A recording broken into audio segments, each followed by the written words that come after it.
another episode of the StratCom podcast. My name is Lena Zurika and I'm the Communications Officer here at the NATO Strategic Communications Center of Excellence.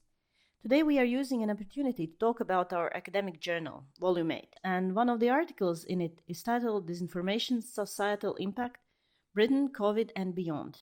Today we are having a conversation with Francesca Granelli, who will tell us a bit more about the article and the research she participated in.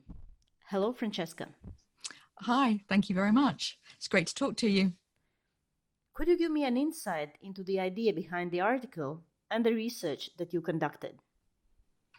Okay, well, to start off with, we're looking at people obviously spreading falsehoods, misleading information, and it's the deliberate spreading of this that we're looking at and focusing on, and how that's really affecting people and how it's affecting people's trust in people in power and others in society.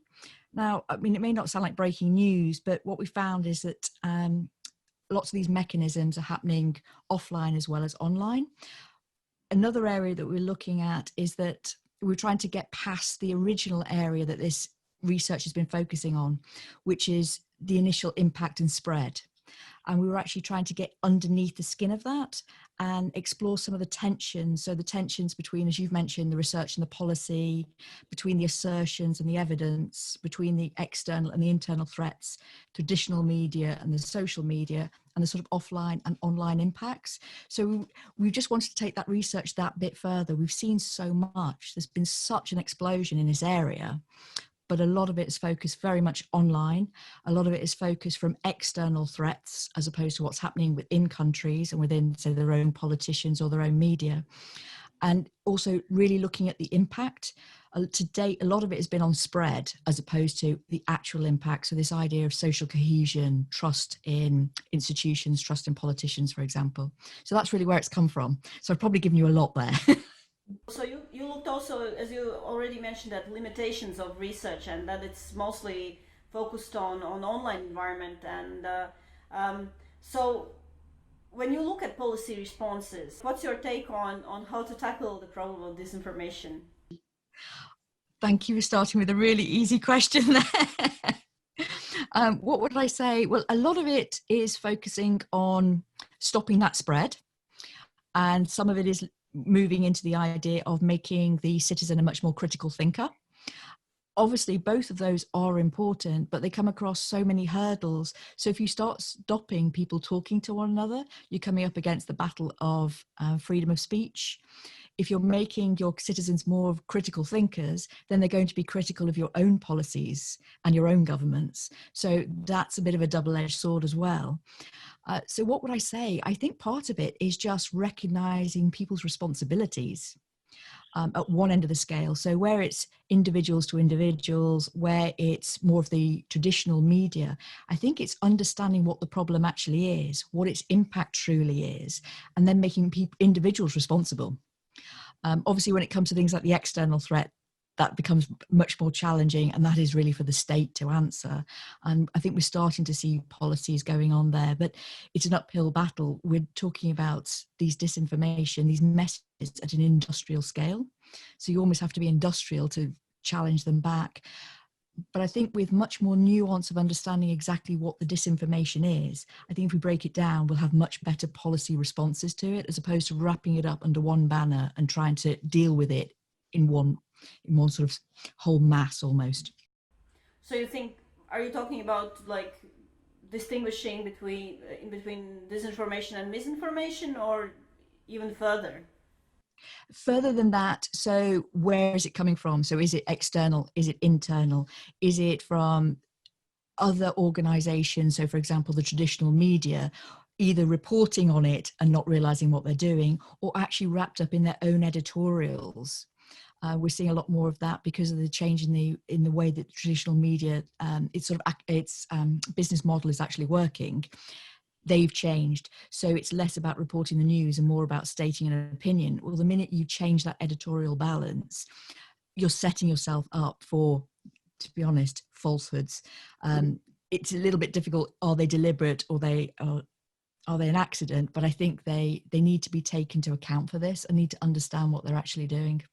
You also mentioned the inoculation, which has been like a very trendy idea around the issue of disinformation and fake news. So what's your take on inoculation? Well, as you probably know, and you're smiling at me, inoculation has been dismissed as a sort of in communications anyhow. And I would say that while it sounds like quite a nice metaphor and it's catchy, isn't it? If you're talking about it, I don't think it works. It certainly doesn't work for me. And yeah, can you tell a bit more? You were looking also at the COVID conspiracies, different conspiracies, and how they have been spreading. Can you tell a bit more about that? Okay, well, that plays in, a lot of it plays into a group in society who basically believe in conspiracies anyhow. It's obviously playing into the anti-vax narrative that's sitting there. You've then got external threats and parties that are using it to sort of divide and fracture society. So this is one of those areas where there's lots of different parties almost at play and working on this. Then you add that to countries themselves, and I'm not picking any country out in particular, but their response hasn't necessarily been as quick, as clear and consistent as you'd like it to be. So they're almost adding into this whole situation of actually, what are we supposed to believe? I think the scientists are doing a very good job, but even because of the way the scientists are approaching it, which is from different angles, they often appear to be disagreeing with one another, which also sort of plays into this. Which ones do we actually believe? We're desperately trying to get back to the idea that you do trust experts. And I think the COVID has sort of flagged up that there's a lot of work still to be done in this space.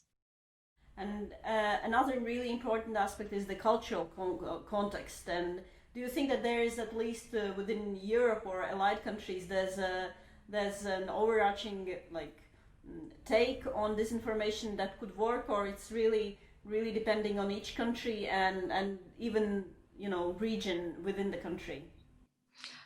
I think it's very different between each and every country, and we like to sit here and all say that in Europe we're all very similar and we're working towards the same goals, but history, experience, habits, traditions all play into this, and it's created quite a different response and quite a different attitude to how information shared. Again, I wouldn't really want to pick on any particular countries, but you're seeing a vast range of that. Francesca, you also have an upcoming book. Would you want to tell us a bit more about that as well? Well, that's very kind of you. So my book is all about trust, politics and revolution, and it's a European history. So I actually look at this aspect of how trust and revolution really intersect with one another, and how the changing meaning and the changing way that we trust affects how we understand and interpret revolution. And I'm looking at 2,500 years of history. So I hope everyone picks up a book and really enjoys it. Thank you. Thank you.